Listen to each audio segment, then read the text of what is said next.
Ebony Maw versus Hancock. Who would win? In a universe where impossible beings collide, where gods bleed and immortals refuse to stay down, two vastly different forces are set on a collision course. Ebony Maw, the whispering master of telekinetic precision, and Hancock, the immortal powerhouse who bends destruction like it's second nature. This isn't just a battle of strength versus intelligence. It's control versus chaos, calculation versus instinct, and precision versus raw, unfiltered power. Ebony Maw is not a warrior in the traditional sense. He doesn't rely on brute force or physical dominance. Instead, he is a disciple of Thanos, a man whose greatest weapon is his mind. Maw possesses terrifying telekinetic abilities, capable of crushing metal, suspending enemies midair, and manipulating the battlefield without ever laying a hand on his opponent. But what truly makes him dangerous is his psychological dominance. He doesn't just fight enemies. He breaks them mentally, planting doubt, fear, and hesitation before the real battle even begins. His calm voice alone can feel like a weapon, stripping confidence from even the strongest minds. Hancock is the opposite in every possible way. He is an immortal being with godlike strength, capable of surviving explosions, bullets, and impacts that would erase entire cities. He can lift massive objects, fly at hypersonic speeds, and regenerate from damage that would permanently kill anything else. But Hancock is not a controlled weapon. His power is tied to emotion, and his past is filled with instability, loneliness, and unpredictable surges of strength. When he is calm, he is devastating. When he is angry, he is catastrophic. The battlefield is a ruined modern city at dusk. Smoke rises from broken skyscrapers, and the air is heavy with silence before the storm. Ebony Maw arrives first, walking slowly through the debris as if the destruction itself is beneath him. His eyes scan everything, not with fear, but with calculation. Every broken structure becomes a potential tool. Every piece of rubble becomes part of his strategy. Then Hancock arrives. He doesn't land like a hero. He crashes into the ground like a falling meteor, sending shockwaves through the entire street. Concrete fractures, glass explodes outward, and the earth itself groans under the impact. He rises slowly, brushing dust from his shoulders, locking eyes with the thin, almost fragile-looking figure standing across the ruins. For a moment, there is only silence. Ebony Maw speaks first, his voice calm, almost poetic, questioning Hancock's purpose and the meaning of his destruction. Hancock responds the way he always does, with indifference. And then, without hesitation, he moves. Hancock launches forward at incredible speed, his fist aimed to end the fight instantly. The impact should have obliterated anything in its path. But Maw is already gone. A flick of his hand changes everything. Hancock's momentum halts mid-air as invisible telekinetic force locks him in place. The air around him tightens like an invisible cage. Maw studies him calmly, as if testing the limits of a natural phenomenon rather than fighting a living being. Hancock struggles.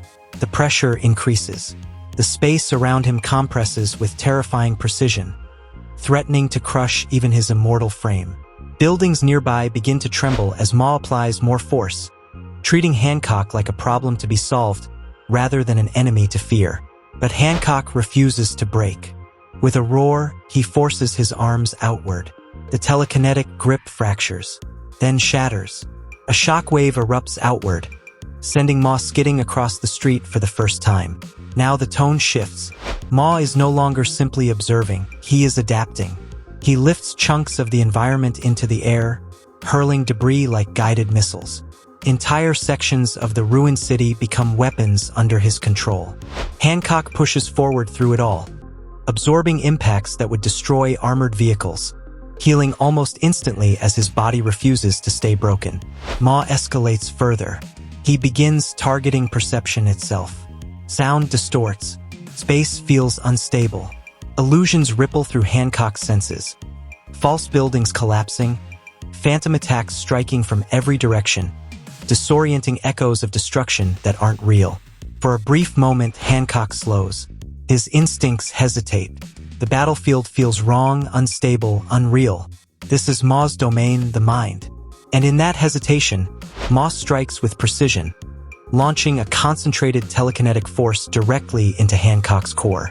The impact sends Hancock crashing through multiple buildings, each collision shaking the city blocks around him. Dust and fire rise into the sky. Maw advances slowly, believing the battle is reaching its conclusion. But Hancock rises. Something has changed. The confusion is gone. The hesitation disappears. Only focus remains. His eyes lock onto Maw with renewed intensity, and the air around him shifts.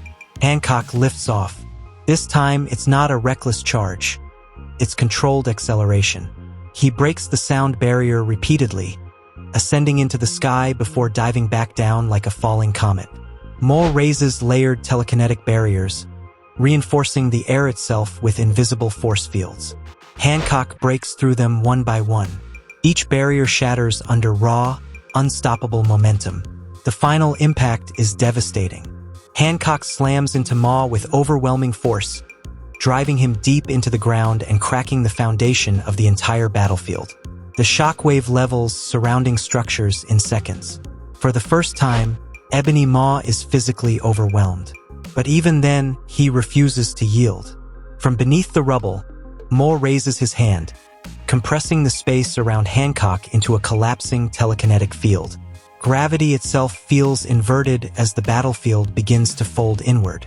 This is Maw's final strategy, a controlled collapse designed to crush anything within its center. Hancock is trapped. The pressure intensifies. Even his immortal body begins to resist under overwhelming force. For a brief moment, it seems like Maw has achieved victory through pure control. But then Hancock roars again and breaks free. A massive surge of raw power erupts outward, shattering the telekinetic containment field completely. The collapse reverses violently, throwing Maw upward into open air, exposed and vulnerable. Hancock is waiting. He appears in an instant, descending with finality. One last strike, clean, direct, unstoppable. Ebony Maw is launched through the remains of the battlefield, his control finally broken. Silence returns to the ruined city. Hancock stands, wounded but unbroken. Maw lies defeated, his precision and intelligence unable to fully contain a force that refuses to stay contained. Now the verdict becomes clear. Ebony Maw is a genius-level tactician and one of the most dangerous telekinetics in his universe. His control over battlefield conditions and psychological warfare gives him dominance against most opponents. But Hancock is not most opponents. He is an immortal anomaly, a being who endures, adapts, and escalates under pressure until even impossible constraints begin to fail. At peak efficiency, Ebony Maw controls the fight, dominates early engagement, and outmaneuvers with precision. But over time, Hancock's durability, regeneration, and escalating power overwhelm that control. So who is stronger? Maw is the superior strategist. But who would win in a full-scale battle? Hancock wins, not because he is smarter, but because he cannot be stopped, cannot be broken, and refuses to stay down. Final result: Hancock is the winner.